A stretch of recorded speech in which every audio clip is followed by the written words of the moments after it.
try to catch this reset the best I can on the Timney Alpha competition trigger with the way I tuned it. Ready?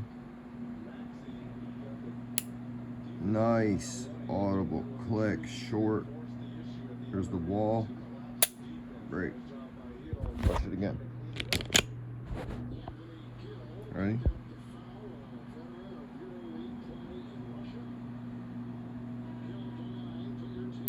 Nice audible click. There's the wall. Break.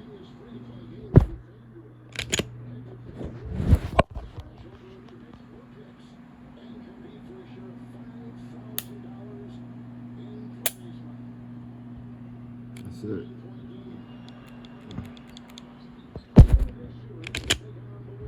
Ready? Look, it's not firing. It's not letting that striker go home. Got it to press the puncher. Ready? Take up. Take up. Take up. Take up. Break.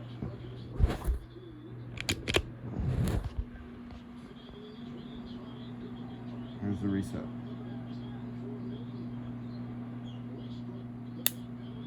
Nice audible click. You hear that shit? Everyone says the reset's weak on the Timney. You just didn't tune your shit right, bro. Look, single stage trigger. Nice audible click. Break.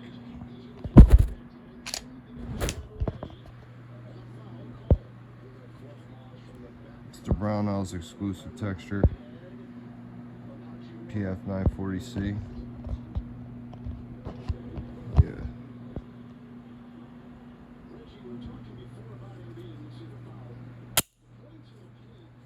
Faxon Hellfire, Gen 3 slide, agency midline barrel, tin, Holosun 508T, Trijicon bright and tough suppressor height night sights. It's an absolute co-witness. Got Gen 5 black paint on there, aluminum one. Strike Industries mag release. I got a Glock OEM factory extended slide stop slide release. Strike Industries anti-walk pin kit. TLR 7A Flex Streamlight. Timney Alpha competition trigger. And here I'll show you what's on the inside. Hold on. I got a Syndicate mag wall on there from agency. Shield arms. +5 mag extension. Glock Gen 5, Glock 19, factory 15 round magazine, so that's 20 +1 capacity. Let me break it down.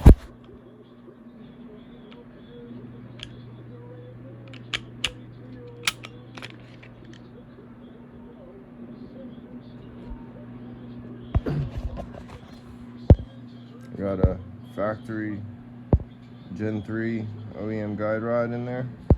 I got a OverWatchPrecision MP3 coded OEM safety plunger. I got a Zev reduced power safety plunger spring. I got a OverWatchPrecision MP3 coated striker. I got a Polymer80 red spacer sleeve. I got a Strike Industries 5-pound striker spring in here, and the Glock OEM channel liner and spring cups. So that's it for the upper. And then for the lower, we got the rails all chromed out. What you see on there is this high temperature ceramic grease I like to use on the rails and on the trigger bar and right here on the sear. I got a Glock OEM MP3 coated minus connector in there. I got a Gen 3 trigger housing with a 3274 ejector. I think that's it for the lower. I put a little of that grease right here on the shark fin as well. That's an MP3 coated trigger bar. Looks like a Gen 5, but it's a Gen 3 and Gen 4 Timney Alpha competition trigger. And like, I could take out a little more of that take up. You see that little bit of movement? But dude, the trigger's so light in a single stage that any more is just like, dude, you're pushing it, man. Especially if you leave one in the head. Man, you're really fucking pushing it. And you would have to modify the safety tab because, look, I can like, I'm not really depressing the safety part and I can force it home. You see that? If I really push, but if I don't engage that safety at all, I'm good. But I would have to modify that if I took out any more of the take up, so I'm good with this. And then you see how the anti-walk pin, I don't know if you'll catch it, yeah, there you go. See the groove in the locking block pin? I like how it holds both the slide slap slide release and this return spring for the Timney, and I'm not using the red one, I'm using the silver one, and I just modified the bend. That's how I'm doing this.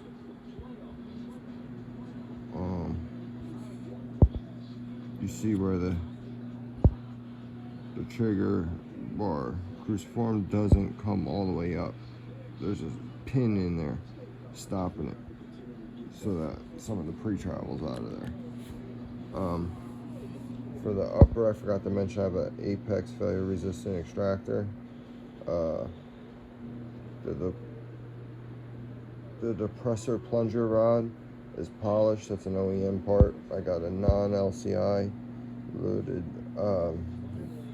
the bearing in there, and I also got the Apex failure resistant extractor spring in there for it.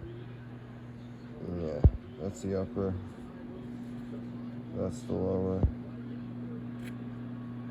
and I fucking love it this way. I had a Strike 80 build very similar to this, but I don't like the grips of the strikes, man. They're too small. I have to adjust my fucking grip like this so that it hits the pad of my finger right. And let me see if I can, yeah, here, I got a frame right here. I got a frame right here. If I grip this, look where my finger, look at that. It's just because they thinned out too much of the grip. It feels good in your hand, don't get me wrong. It's just too small, dude. This thing is like a fucking single stack. Look at where my finger. I have to adjust my grip like this so that my finger contacts the trigger shoe properly, and I index. Otherwise, I'm gonna pull my shots low and to the left. It's bullshit, like every other Glock. But this, look, see where my finger? I don't have to adjust shit. Naturally, look, boom, boom. I can hit the light right there every time. That's the difference, man. That's why I love the P80s. For my shaped hand, this is like the best you get, man. And you see that brown house exclusive texture. This thing's hitting. It's like a grip tape, but it's not so aggressive that it hurts. And you see where my finger indexes every single time? Look, reach the mag release, no problem. It's made for me, man, this pistol. See where my hand sits.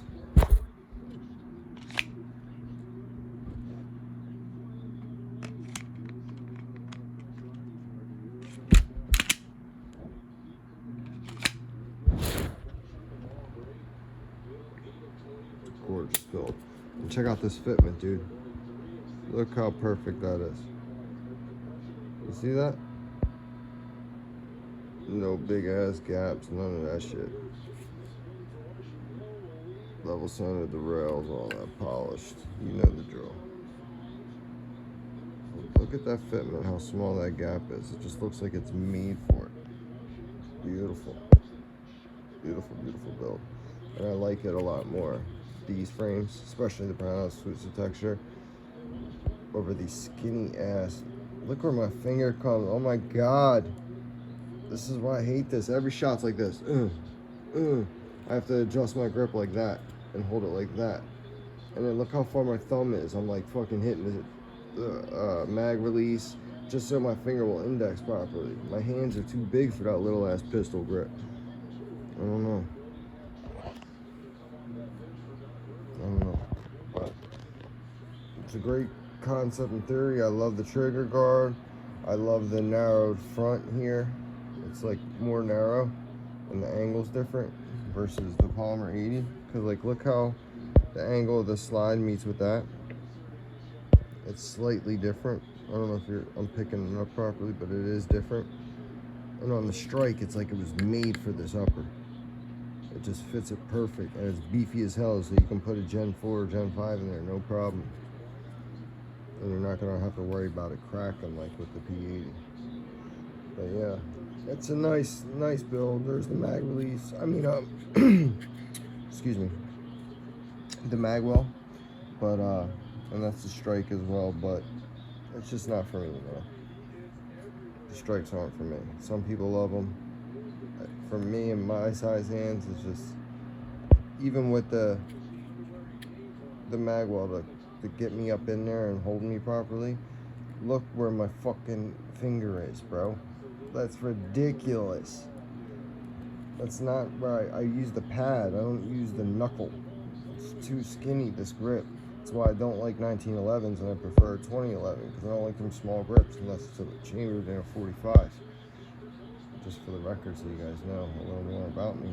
And then like you compare that to like this little 26 hammer here.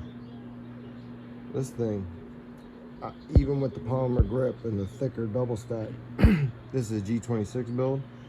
I needed this mag extension so that my hand had something to purchase.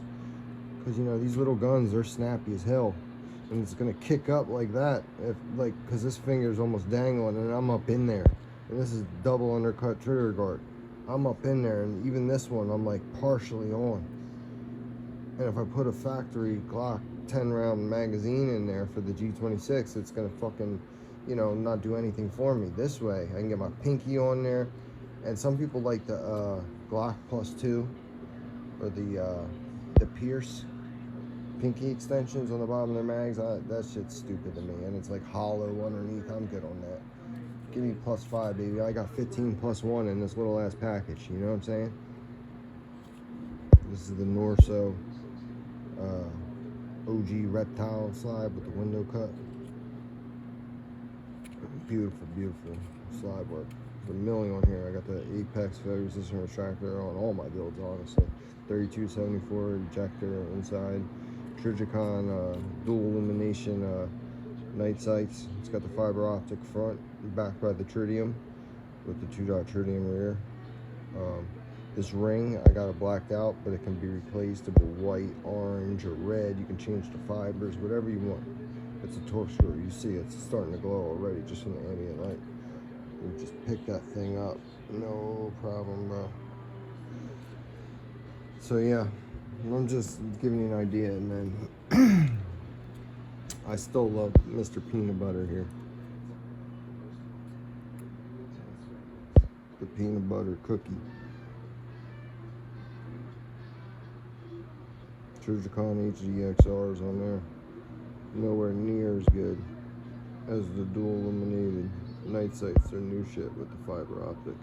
I mean, this is good. It just doesn't jump out at you, even with that photoluminescent paint. But yeah, just an idea of some of my builds and why I think what I think. And I have, you know, I don't want to share you guys too much, but I got a bunch of them, dude. Anyway,